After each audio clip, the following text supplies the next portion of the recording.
had some food, you've had a beer. Are you ready to parade down to the waterfront? We've got some bagpipers. Mayor Potter's right over here. He's going to lead us to open the Brew Festival. Oregonians are enthusiastic about beer.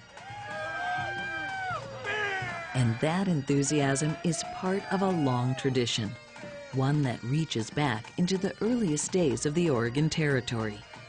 This tradition is more than just the result of a happy accident, more than just the mere confluence of clean mountain water and a climate conducive to hops and barley. The longevity of the brewing tradition in Oregon may have something to do with the people themselves, diligent farmers, immigrant brewmeisters, avid homebrewers,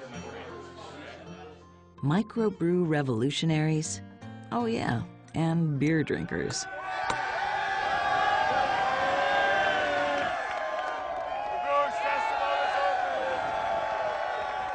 In the early days, if you would put a glass of beer in front of an Oregonian and say, here, try this, they'll say, okay, and they'll try it, and if they like it, they'll buy it.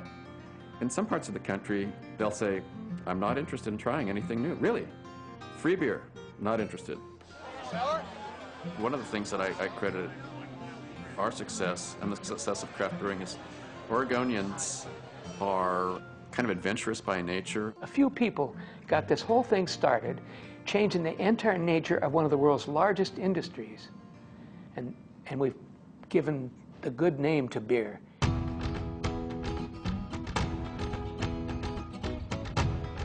Today, Oregon is widely regarded as the home of good beer, with a range of styles and flavors and an abundance of breweries and pubs virtually unmatched in the world. For example, Portland alone has more breweries than any other city on the planet. Beervana, look around you. It's here. It's beer culture. It's people who appreciate drinking something that tastes good and is grown and made locally. And the people, you know, the people like myself and those who've grown up here. This is truly an Oregon product. I've heard us described as Munich on the Willamette. I think they would love to be called Portland on the, whatever the hell it is, goes through Munich. That's Beervana.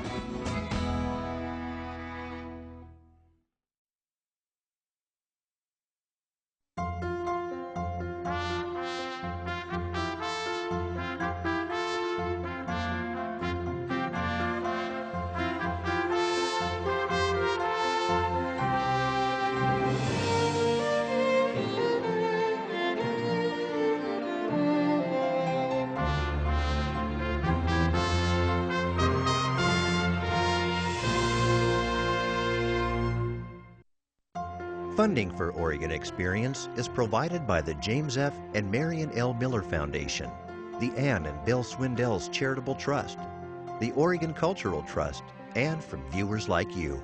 Thank you.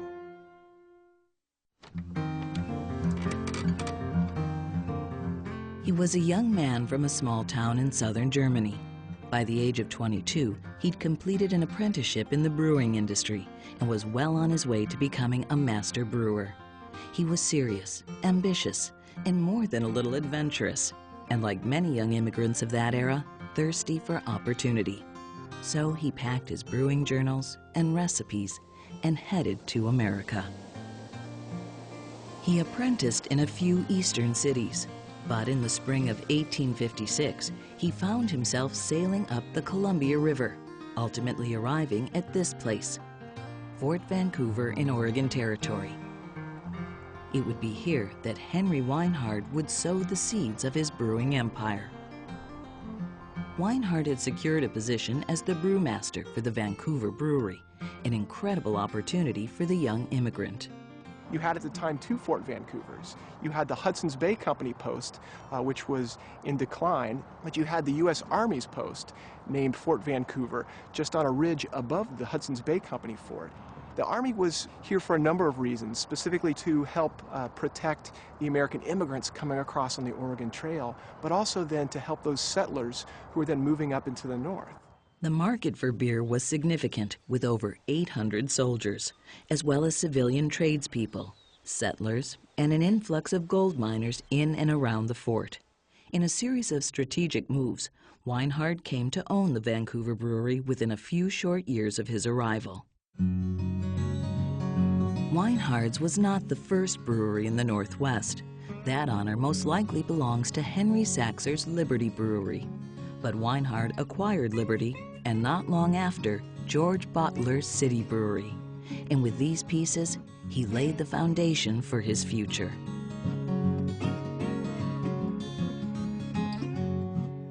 By 1890, Weinhard was shipping his beer all up and down the West Coast, as well as to Eastern Oregon, Idaho, Washington, and Montana.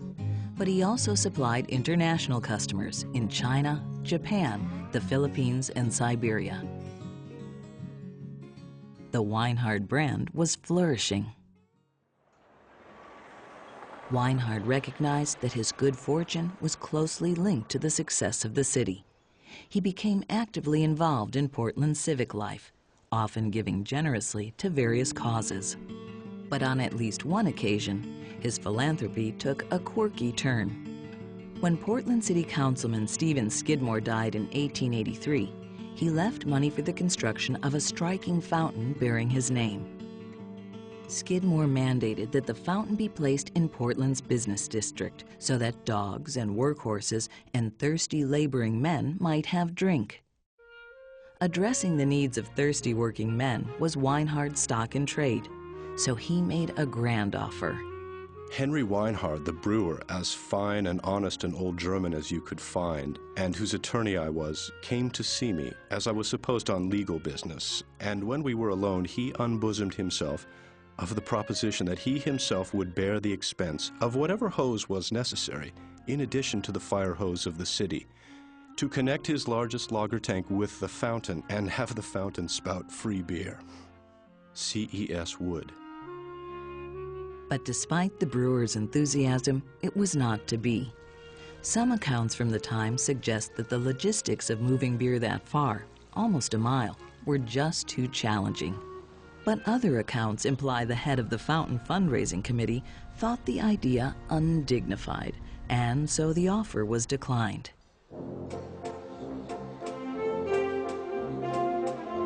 Weinhard came from a tradition of the beer garden, in which families and friends could come together for recreation and refreshment.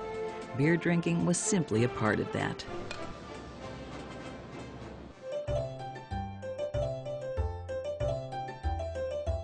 But this was the American West, and drinking here was considerably less family-oriented a pastime. The clientele was male only, in a state filled with all manner of laborer, logger, miner, sailor, longshoreman, fisherman, farmer.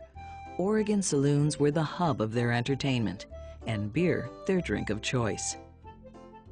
It was a far cry from the genteel beer garden of the Old World. Alcoholism was one dark side of this scene. Another was prostitution, common to many saloons in the West. Oregon's temperance movement began with these ills uppermost in mind. Temperance in 19th century Portland was evangelical, moralistic, and well-to-do. This was a movement of ministers and upper-class Protestant wives who were very focused on bringing men back to home and back to church. And this religious framework allowed ministers and women to have a public voice and a hand in sort of social policy that they really could not have mustered in electoral politics or the economic marketplace. Early on, these temperance groups succeeded in passing local option laws that would allow counties to decide whether they'd go wet or dry. And as the debate grew more highly charged, brewers and other producers became alarmed by the prospects. Their fears were well-founded. Prohibition came to Oregon in 1916, several years before it would become federal law. For most of the next 17 years, the only real beer that would flow in the state would be brewed illegally. Prohibition, once it hit, most people thought it wasn't going to last very long. And of course, it went on for years and years and years. And most breweries didn't survive. By definition, they shouldn't have survived. But a lot of breweries limped by by making legal or semi-legal products. A lot of them were mixers, like Lime Ricky, that you could mix with bathtub gin. Henry Weinhardt's made root beer and cream soda and other beverages. In fact, the soft drink industry was born during that period. It's probably a good thing that Henry Weinhardt did not live to see Prohibition. He died in 1904. His once prosperous empire took a big hit during the dry years, but it fared better than others. His heirs did manage to keep the business alive, thanks to a timely merger with another struggling brewery owned by a man named Arnold Blitz. When Prohibition was repealed in 1933, most breweries did not reopen. Eventually, the Blitz-Weinhardt Brewing Company would be the last brewery standing in Oregon for some time to come. While law-abiding brewers struggled, a major criminal element had risen during Prohibition. Though police tried to stop them, bootleggers had grown very successful. With repeal, many bootleggers were ideally positioned to jump into the beer business legally. One of the biggest bootleggers in the whole Northwest, a guy named Peter Marinoff, started buying up breweries. Once repeal did come, he had earned and amassed such a fortune that he had more money than most legit brewers. Marinoff was ready to roll with several breweries operating in the Northwest, but delivering his product soon became an issue. He refused to work with the Teamsters, the union that historically had delivered beer to saloons and markets in the region. But the Teamsters were reaching the pinnacle of their power in the Northwest, and a bloody fight for turf known as the Beer War began. It really erupted into very violent episodes where Teamsters were literally following delivery trucks of Marinoff beer and harassing the drivers, beating up the drivers, sabotaging the trucks, sabotaging the beer. Violence escalated further when taverns selling Marinoff beer in Portland and Tacoma were stoned and later dynamited. In response, Marinoff delivery truck drivers began to ride with armed guards, further escalating tensions. Finally, a clash in Tacoma left a Teamster dead. In 1935, the beer war came to Hillsboro, Oregon. Bill Fuge, the owner of an establishment called the Rock Creek Tavern, was confronted by 3 Teamsters who strongly suggested he stop serving Marinoff beer. Fuge refused to comply. Shortly after, a dynamite bomb exploded near the tavern. Whether by accident or design, it missed the old structure, but delivered its message. It left an enormous crater where the dynamite landed to the side of the building. And Fuge, in his just illustrating his personality, he decided he would kind of make a joke of the whole thing, and he turned the crater into a goldfish pond. The breweries that did survive Prohibition began making a very different product, narrowing the styles and flavors of beer to a very few. Improvements in refrigeration, rail transport, and trucking made it possible to move beer great distances, but did nothing to improve flavor. Beer. Sparkling. Golden. Pure.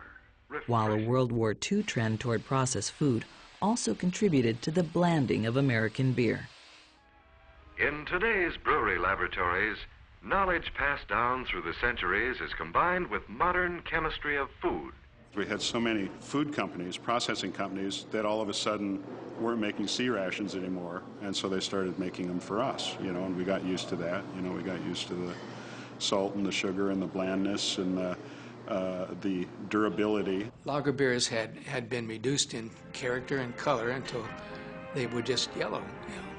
I call it yellow industrial beer for obvious reasons. What's not good for the beer drinker, what's not good for the country, wasn't good for the industry. It was almost as if Americans had forgotten what good beer tasted like. But small pockets of people across the country began to wonder if beer couldn't be better, and some began to push for change. In 1979, California Senator Alan Cranston introduced federal legislation to make home brewing legal again. President Jimmy Carter signed it into law, and in so doing, sparked a revolution. But it was Northwesterner Fred Eckhart who was the first American writer to spread the gospel of good beer. Happy birthday to you. That was 2 days ago. Happy birthday, dear Fred. Happy birthday to you. 20 years ago, you just asked for a beer. It wasn't a stout or a porter. And so Fred really was the first guy to separate beers into categories and styles. Number 2. Thank you. Enjoy. Considered today to be the dean of American beer writers, Fred inspired a generation of beer makers and aficionados. Among these apostles was a group of homebrewers called the Oregon Brew Crew. Formed in 1980, the Brew Crew is still in full swing today. This is the rose beer. The Brew Crew was the homebrew club that we were members of, and a great group of people. Beer drinking's a serious thing, you know. I guess one of the inspirations I got from them was kind of the enthusiasm for beer is contagious, and the fact that there were so many people that were passionate about beer. And really, it's like it's a testimony to how you guys just rock as a brewer. The Brew Crew demonstrated their passion right away by making a pilgrimage to Oregon's first small brewery since Prohibition. In case you missed our first meeting, we had a good turnout at the Cartwright Brewing Company in July. We toured the brewery and received some insights into the methods and ingredients that were chosen for production of this new area beer. Cartwright Brewing's founder was a former winemaker named Charles Corey. Chuck was just bursting with ideas, mercurial. I mean, couldn't manage, his tie in his shoe, but was a brilliant guy and really fun to be around because he was electric. He was a visionary. He was a real far-thinking kind of person. Everybody wanted the beer to be good. They liked the idea of it, but it wasn't good. Corey's big ideas could not make up for a succession of uneven beers. In a last-ditch effort to keep his business afloat, Corey tried one more time. I don't know. Right now, if the world were to look at our situation, it's pretty desperate, but we expect to make it. We believe we'll make it. Well, that didn't go over very well at all, and it wasn't too long before he went broke. But Corey's foray into brewing was successful in this regard. He inspired many others to take up the microbrew torch and make good beer. That was back when Kurt and I were just kind of thinking about it, and we went by to look at his brewery. He really was just kind of homebrewing on a larger scale. I mean, that's where we realized, wow, there's nothing fancy here. There's no whistles and bells. I think we could improve on a couple of those things. While the Widmers were pondering the possibility of opening a microbrewery, winemakers Dick and Nancy Ponzi had also been inspired by Corey's efforts. It sparked the idea, and in sparking the idea, with this little pot of money that we had, we thought, well, let's open up a brewery.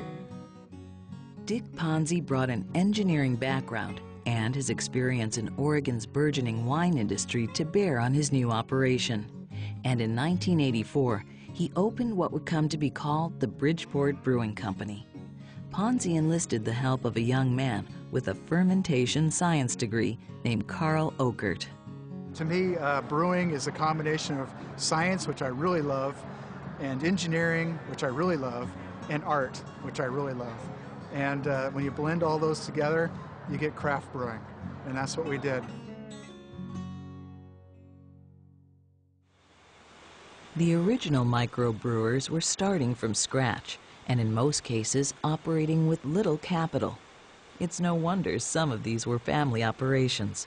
Who else would put in the long hours? The Widmers recruited their dad to help build the brewery. And as for the money, bankers found the idea of opening a small brewery laughable.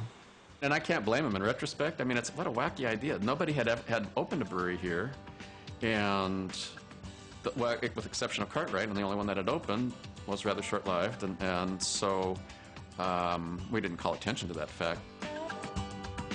Many of these beer pioneers had to put their breweries together with jury-rigged equipment. One of our tanks was a shrimp cooker. Our kettle was from the Pebble Springs nuclear power plant that never got licensed. That was a beautiful tank. Probably cost taxpayers, $1 billion. We got it for scrap value. But we sort of cobbled together, a Frankenstein brewery, but it worked great. I learned how to wire, I learned how to plumb, I learned how to weld. I became really a jack of all trades trying to build a brewery because, there wasn't anybody out there to help us do that now, like there is now. So, you really had to kind of do things on your own. And then there were the unforeseen challenges. When we first opened up in November 1984, we hosted a huge open house, which we thought was going to be much smaller. And the brewmaster from Blitz Weinhard, he said, how many kegs of beer do you have? And I said, we have 12 to open up business with the next day. And he raised his glass and he said, drink up, we'll put them out of business. And everybody did. We had no beer the next day.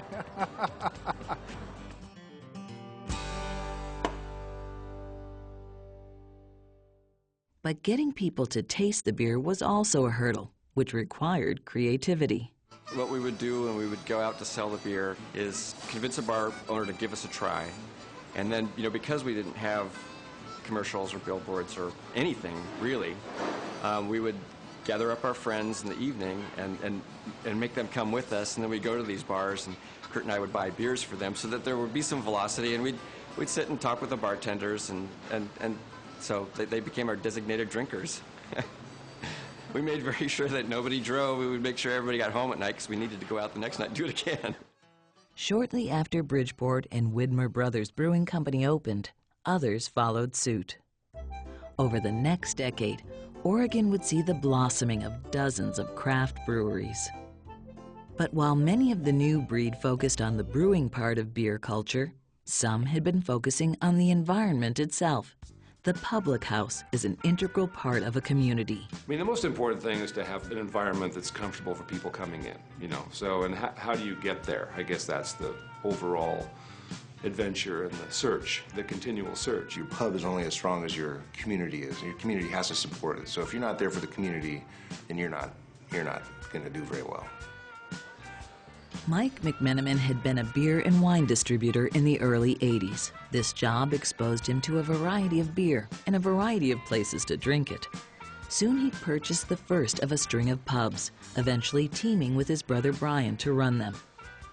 The Mcmenamins decided they wanted to brew beer at their pubs. Their colleagues at Portland Brewing, Widmer, and Bridgeport felt the same, but there was one major obstacle. There were laws on the books that restricted people coming to a brewery to taste beer, like a tasting room fee for wine. The notion of brewing and selling on-premise was a very foreign concept. It hadn't been done before. Dick Ponzi was our mentor, more or less, because they'd gone through the wine thing, 10 years before that. We met at Greenway Pub once a week or whatever, and jumped in Dick Ponzi's car and headed on south. We garnered ourselves together, went down to the legislature, and made the pitch. Look, we're doing this on a small scale, just like the wineries. Give some support to these little breweries of a certain size. Allow them to do pubs. We needed to be able to show our product and have people taste it. The folks that are down there, they're getting hit from so many angles about so many things, from lobbyists and from everybody. Having to run after them down hallways and stand outside their doors and stuff that you wouldn't think you would have to do, but you do. They don't want to hear about some goofballs that want to brew. But we just kept after it. It really allowed little breweries to form, and if they didn't have the distribution to rest to other pubs, they could at least sell out of their own pub. Thanks to the efforts of these pioneers, Oregon's brewpub bill became law in July 1985. Shortly thereafter, the Mcmenamins established a brewery in their Hillsdale pub. This became the first operation to make and serve beer and food under one roof since Prohibition. The effects were felt immediately.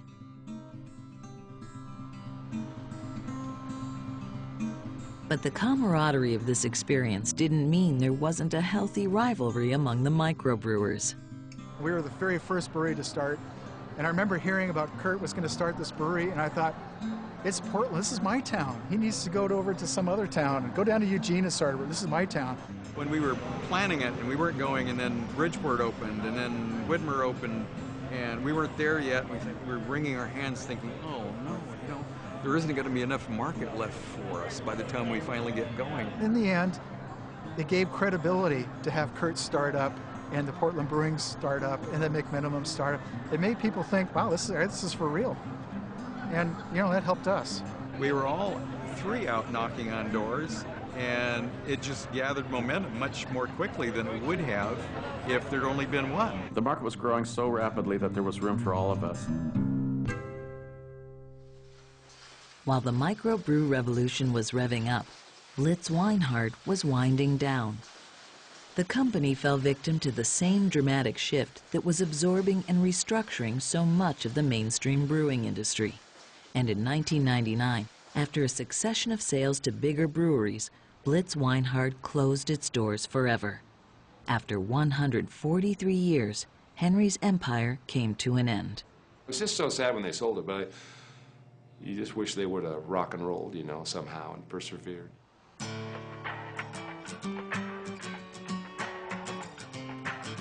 But the spirit of the pioneering Braumeister still seems to inhabit Oregon. The success Henry Weinhardt achieved in his lifetime echoes today in the accomplishments and contributions of the craft brewers. The beer industry in Oregon pumps over $2 billion into the state's economy. Currently, there are 60 brewing companies operating 82 breweries in the state of Oregon. It's not just because the beer is good, it's because it's ours. We know the people that make our beer. We all know each other. That makes a product taste so much better. You don't have to just drink it because it's there. You can also enjoy it. And you don't have to drink it just because it has alcohol. You can also enjoy the taste of the stuff. The present-day Oregon beer community is vibrant, looking toward the future and mindful of its past. Where you fellas going with all that beer? I'm thankful, really, that I was part of it. It's been one heck of a lot of fun. To me, Beervana is a nice summer day with maybe 80, 82 degrees, sitting here on the grass, waterfront park, listening to really good music, and having some of the world's best beer. That's Beervana.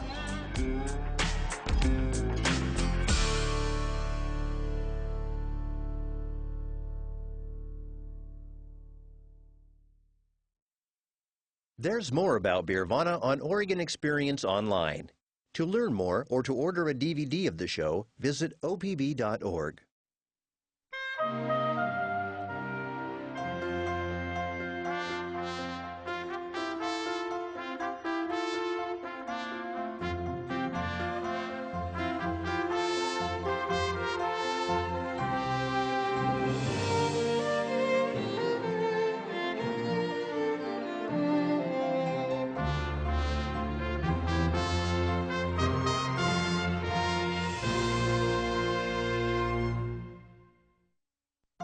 Funding for Oregon Experience is provided by the James F. and Marion L. Miller Foundation, the Ann and Bill Swindell's Charitable Trust, the Oregon Cultural Trust, and from viewers like you. Thank you.